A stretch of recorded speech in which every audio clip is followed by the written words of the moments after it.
ভেৰগাঁও ৰাইজৰ এটা ডাঙৰ অসুবিধা আছে যে মই এতিয়া টংলাৰ পৰা ভেৰগাঁওলৈকে আহোঁতে মই দেখা পাইছোঁ যে ৰাস্তাটো অলপ বেয়া হৈ আছে, হয়নে নহয়?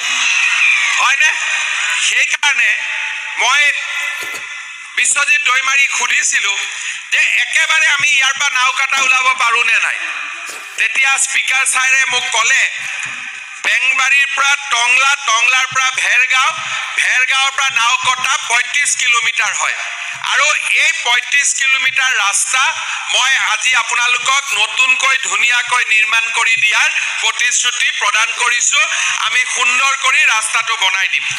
ইয়াৰ উপৰিও আমাৰ ইয়াত ট্ৰেজাৰীটো হৈছে ফাংচনেল হোৱা নাই, ট্ৰেজাৰীটো মই ফাংচনেল কৰি দিম যাতে ষ্টেডিয়াম বনাব লাগে।